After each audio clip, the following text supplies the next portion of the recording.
Hello kids, this is your teacher, Ma'am Pearly. Today, let us talk about pagsasama-sama ng bilang gamit ang isip na may 2 hanggang 3 tambilang o digit na may kaparami o multiples ng sandaanan. So bago yan, alamin muna natin ano-ano ba ang mga numerong may kaparami o multiples ng sandaanan. Pero, let us just focus on the 3-digit numbers o 3 tambilang na numero. First, 100.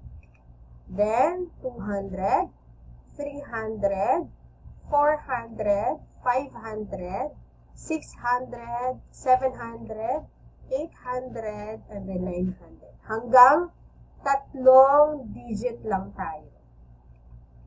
Okay, ngayon, umpisahan natin ang pagsasama-sama ng mga bilang gamit ang isip o gaya nung nasabi ko na nung una, na kapag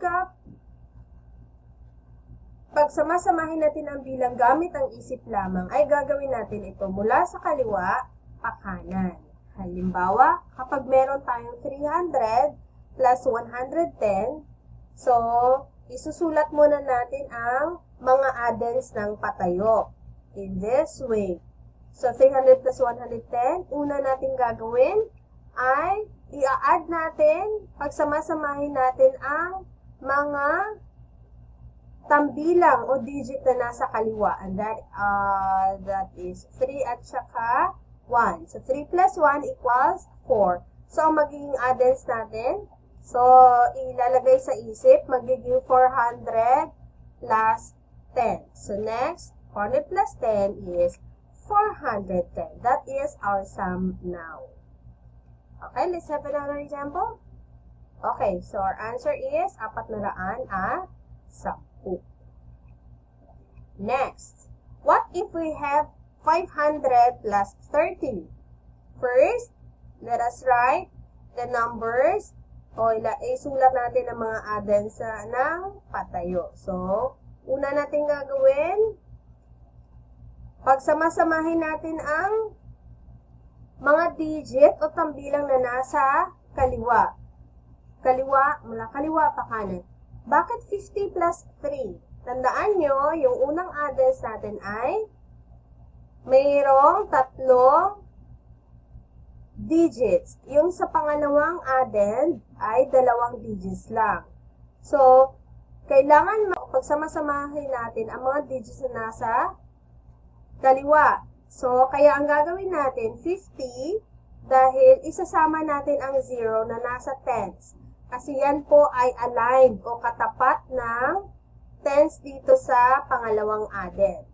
So, 50 plus 3, yan ay 53. So, ang addends natin magiging, so 530 plus 0, obviously, ang sagot ay 530. Ang ating sum is 530. Okay. Next example. 800 plus 48. Isulat ng patayo, kagaya nito.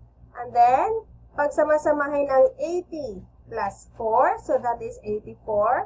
So, ang ating addends magiging 840 plus 8. Obviously, 840 plus 8 is 848. So, our sum now is 848.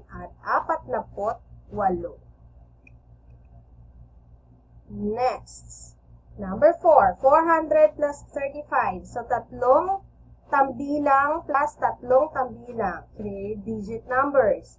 Paano ang gagawin? Pagsama-samahin ang nasa kaliwa. So, 4, that is 4 plus 1. Ang sagot ay 5. So, ang ating addends magiging 500 plus 35. And then, next step, pagsama-samahin ang 50 plus 3. So, that is 53. So, ang mangyayari, ang addends natin magiging 530 plus 5. So, next step is, i-add sa isip ang 530 plus 5, that is 535. So, ang ating sum ay 535. Okay. That's it for now. Pwede niyong balikan kapag nalilito. Balikan niyo lang ang video. Okay, bye-bye!